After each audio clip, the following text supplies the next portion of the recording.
Oi, gente! Faz tempo que eu não gravo aula para vocês, para o Fundamental. Então, olá, para quem não lembra mais da minha cara.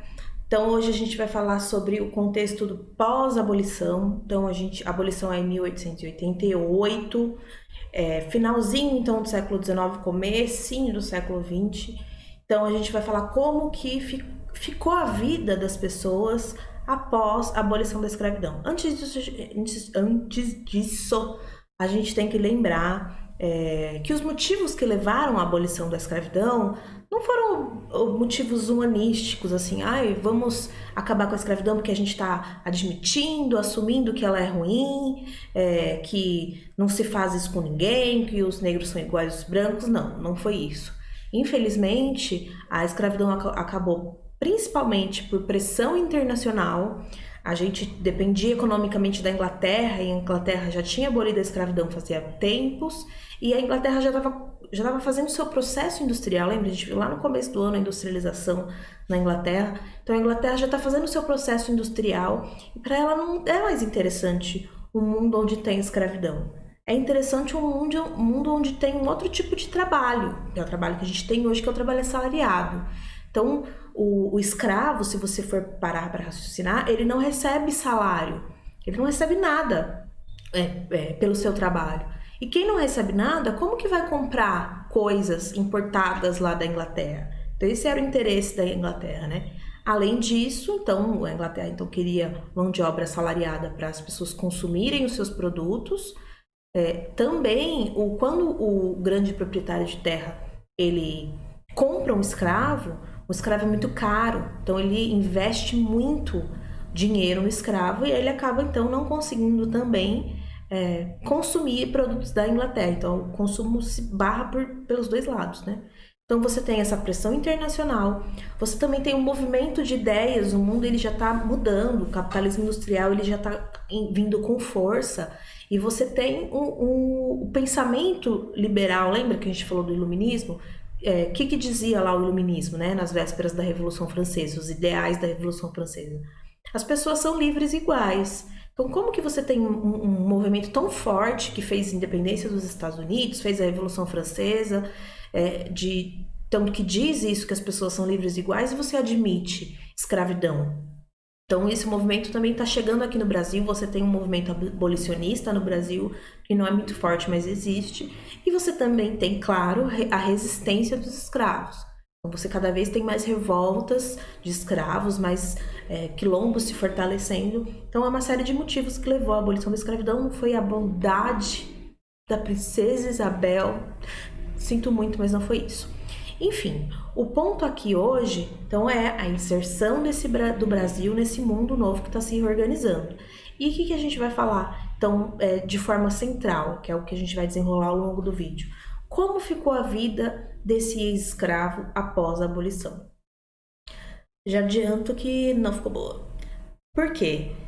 Essa abolição que foi feita no Brasil foi lenta, gradual, segura, né? Primeiro o fim do tráfico de escravos, depois a lei do ventre livre, a lei do sexagenário, etc. e tal, justamente para essa elite já ir se adaptando a ficar sem essa mão de obra.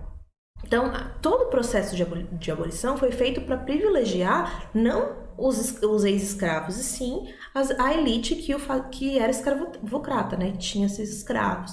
Então, quando a abolição de fato ocorreu, a Lei Áurea, você não teve um planejamento do Estado brasileiro para realocar esses ex-escravos, dar uma qualificação profissional, dar uma moradia. Porque, veja, ele está lá dentro da fazenda, a maioria dos escravos trabalhavam nas fazendas, e nessa época o que estava mais forte era o café, aqui no Sudeste, né? São Paulo, Rio, Minas. Então, essas pessoas estavam dentro dessa fazenda, eles não tinham alfabetização, não tinham escolarização. Imagina que o senhor ia fazer uma escola, ia dar uma qualificação profissional para um cara que ele achava que era inferior, né? Porque era isso, os brancos achavam que o escravo era inferior, não tinha alma e todo aquele papo. Imagina, eles não tinham nenhum tipo de escolarização, e o que eles sabiam fazer era trabalhar na terra. Era esse o trabalho que eles faziam. Então, quando eles acontece a abolição, eles podem sair dessa fazenda, mas aí eles vão trabalhar com o quê? A única coisa que eles sabem fazer é trabalhar justamente na fazenda. Então, você não teve o que teoricamente deveria ter acontecido, né? O Estado brasileiro teria, tudo bem, foi errado a escravidão, as pessoas são iguais, então vamos ajudar essas pessoas, esses ex-escravos, né? Essas pessoas negras a se inserirem na sociedade, dar alguma terra, ou alguma moradia, alguma qualificação profissional, mas isso não foi feito de forma nenhuma. Então, esse escravo, ele ficava sem opção. Muitas vezes, ok, o senhor abre a porteira lá da fazenda e fala, tá livre, pode ir embora. Só que ele vai embora para onde? Vai trabalhar com o quê? Então, muitas vezes a opção desse escravo é continuar na mesma fazenda que ele viveu a vida inteira como escravo. Então, desse ex-escravo, né? Então, imagina você tem que permanecer no mesmo ambiente onde você foi humilhado, onde seu pai, seus filhos foram castigados, enfim, deve ter sido uma realidade muito difícil. Para vocês terem uma noção, nessa mesma época, o Brasil baixou uma lei chamada Lei de Terras. O que dizia essa lei? Ela dizia que ninguém pode ocupar terra nenhuma sem ter a escritura. Trocando em miúdos, o que era isso? Era proibir esse ex-escravo de ocupar uma terrinha ali, plantar alguma coisa para ele sobreviver. Então isso ele não podia fazer. E lógico também proibir que esses escravos se organizassem em comunidades como eram os quilombos. E garantir, claro, que essas pessoas se tornassem mão de obra barata, né? Então era esse o ponto, que eles continuassem trabalhando para os senhores, agora de forma assalariada, mas com um salário muito baixo, de forma a garantir que essa elite continuasse sendo privilegiada. Claro que você teve também uma parte dessa população que foi para as cidades. Então, nessa época, você está começando a industrialização no Brasil, ela ainda vai demorar, vai ser mais forte lá em 1930, começar ali com Getúlio Vargas, mas a industrialização já está começando, você já tem algumas indústrias em São Paulo e no Rio de Janeiro, que é a capital, né? Então a cidade mais importante, e muitos desses ex-escravos eles se arriscam a ir para a cidade. Chegando lá na cidade, existe ainda mais um ponto para atrapalhar a vida deles. Tem um sociólogo chamado Florestan Fernandes que ele põe esse elemento que é interessantíssimo. Junto com a abolição, qual outro movimento que aconteceu? A vinda dos imigrantes italianos, espanhóis, enfim, europeus. Esse povo veio justamente para substituir a mão de obra escrava, que não vinha mais da África, mas nas cidades esses europeus se tornaram uma forma de concorrência com esses ex-escravos. Então, lógico que em cima disso também tem um preconceito, eles achavam que o negro era inferior, incapaz. Então, você imagina, eu tenho uma indústria de roupa, vou fabricar lá roupa para as senhoras, muito chiques, das famílias brancas, da elite carioca. Eu vou contratar um europeu, branco, ou eu vou contratar um ex-escravo. Então, o que aconteceu nesse movimento? Os ex-escravos eles acabaram ocupando posições, empregos marginais ali na sociedade. Então, ser empregada doméstica, ser varredor de rua, ou auxiliar de vendas para carregar algum peso ali na fábrica, enfim, os piores empregos foram ocupados por essa população. Para piorar ainda mais, nessa época foi o boom das ciências biológicas na Europa. O que tem a ver as ciências biológicas com a escravidão no Brasil? Surge nessa época a teoria da evolução do Darwin. E junto com ela, surge algumas teorias que hoje a ciência já derrubou, já sabe que não é verdade, mas essas teorias vão dizer, veja, não foi o Darwin que disse isso, mas essas teorias vão dizer que os negros eles são menos evoluídos do que os brancos e não têm capacidade intelectual, eles são mais próximos de animais do que de seres humanos, então eles têm instintos agressivos, enfim, muitos absurdos sobre esses ex-escravos. Então a população ainda aumentou esse preconceito que existia contra essa população e ainda travestido aí de ciência. Claro, como eu disse, hoje a ciência já derrubou, hoje a gente já sabe que não existe nem raça entre os seres humanos, existem entre animais, mas não existem raças entre os seres humanos, Então, se você quiser usar o termo, use o termo etnia, que é muito melhor. A gente só usa o termo raça quando a gente está falando de fato da história, né? Então, antigamente eles acreditavam que existia, então a gente usa. Mas hoje a ciência já sabe que somos todos iguais, a nossa capacidade intelectual de brancos, índios, amarelos é a mesma, então isso foi derrubado. Mas o legado, a herança desses 400, quase 400 anos de escravidão e desse preconceito absurdo que existiu mesmo depois da escravidão, ainda é muito forte hoje. Enfim, esses negros, esses ex-escravos, foram sendo marginalizados, ocupando as piores posições da sociedade, marginalizados economicamente, por ter esses subempregos, e socialmente, devido ao racismo.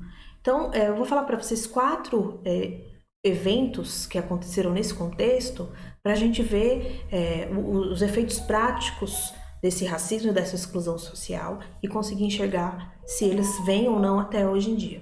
O primeiro deles foi a Revolta da Chibata. A Revolta da Chibata aconteceu em 1910.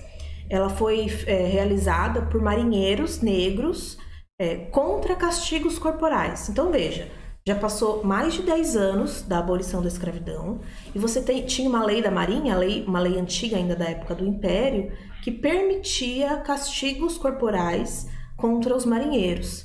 Então, 10 anos depois da abolição, muitos negros eles se alistam na Marinha como uma opção de vida, né, mesmo para você ter, enfim, como sobreviver diante dessa realidade que a gente está falando. Então, muitos marinheiros das mais baixas patentes eram negros, eles não conseguiam ascender, claro, por causa do preconceito, mas então eles sofriam castigos corporais como se fossem escravos. Então, os seus superiores, qualquer coisa que eles fizessem já era motivo para ser castigado. E o castigo não era mole, não, era chibatada. Até que um dia, um marinheiro negro, ele foi condenado a tomar 100 chibatadas e acabou desfalecendo, desmaiando. E aí esses marinheiros tomaram um navio ali no Rio de Janeiro, na cidade do Rio de Janeiro, e fizeram essa revolta, exigindo que esses castigos corporais fossem abolidos, então, da Marinha. Então, esse é um evento que mostra como, 10 anos depois da abolição, o preconceito. Imagina que eu sou um cara branco lá na Marinha e eu vou aceitar que um negro tenha a mesma patente que eu. Claro que não, eu vou tratar ele como eu tratava na época da escravidão, porque eu acredito ainda que esse indivíduo, esse ser humano, é inferior a mim. Outro evento que aconteceu na mesma época foi a revolta da vacina, em 1909, se eu não me engano. O que foi a revolta da vacina? Então, teoricamente, foi a tentativa ali do governo da cidade do Rio de Janeiro vacinar obrigatoriamente a população contra uma série de doenças que eram epidemias e matavam muitas pessoas. Então, teoricamente, é isso. O que aconteceu na prática?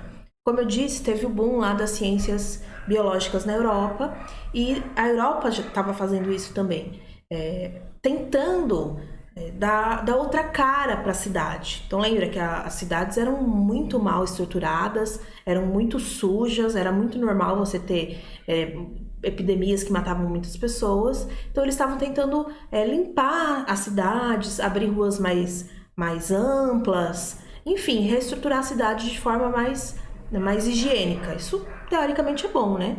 Só que o que eles queriam limpar, na verdade, dessas cidades? Não era só a sujeira, sim as pessoas que não eram agradáveis para essa elite carioca. Então, eles foram vacinar à força as pessoas, sem fazer nenhum tipo de campanha de informação. Então, as pessoas eram obrigadas, inclusive com guardas do lado, a tomar uma agulhada e você nem sabia qual era o motivo. Então, só isso já daria motivo para as pessoas se revoltarem. Mas junto com isso, junto com a vacinação obrigatória, a casa desses ex-escravos que estavam instalados na cidade foram derrubadas. Como assim? Como esses negros ocupam posições marginais na sociedade, subempregos, eles não têm dinheiro para ter uma casa boa. Então eles se instalavam em cortiços. Tem até o livro famoso da literatura brasileira. O que é um cortiço? Hoje a gente não tem praticamente mais, que a gente tem uma outra forma de moradia popular urbana que eu já vamos chegar lá. Então, os cortiços eram como se fosse um grande prédio com quartos e cozinha, muitas vezes banheiro comum, onde várias famílias dividiam um quarto porque era o que eles conseguiam pagar com os seus salários muito baixos. Então é óbvio que as condições de higiene, as pessoas viviam amontoadas, não eram boas. Mas porque eles eram muito pobres, então não tinham condições de reformar e muitas pessoas usando, imagina, o mesmo banheiro, não é uma coisa muito boa. Então, só que esses cortiços, eles eram aonde? No centro do Rio de Janeiro, do lado das casas da elite. Então aquela mulher lá que passa comprando aquele vestido importado da Europa, vai na cafeteria comer aquele doce lá, tentando imitar Paris, ela não quer esbarrar com uma criança negra mal vestida na rua. Ela não quer esbarrar com uma mulher vendendo um doce ali na rua ou com alguém pedindo alguma coisa. Então essa limpeza do Rio de Janeiro não era uma limpeza só biológica, né? Só de higiene, era uma limpeza étnica para expulsar aquela população pobre do Rio de Janeiro. Então, teve diversas vezes durante essa revolta que a polícia ia junto com essas autoridades e queimava as poucas coisas que essas pessoas tinham nesses cortiços, derrubaram diversos cortiços, as partes mais pobres dessa cidade foram reorganizadas. Então, lógico que as pessoas se revoltaram, é natural, né? Você está queimando as minhas coisas, eu vou ficar quieto. Então houve uma resistência dessa população. E aí entra um terceiro elemento interessante, que é para onde essas pessoas foram. Se as pessoas não moram mais no cortiço, se não existe um cortiço hoje em dia, principalmente no Rio de Janeiro, é uma marca do Rio de Janeiro, onde as pessoas pobres moram.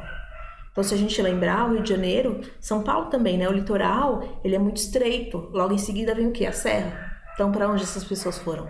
Elas se instalaram nos morros cariocas e aí o pouco que elas tinham foi queimado, elas foram improvisando ali para viver. Então, construindo barracos e formando as primeiras favelas nos morros cariocas aí nesse contexto do pós-abolição, principalmente habitada por esses ex-escravos que foram expulsos ali do centro do Rio de Janeiro.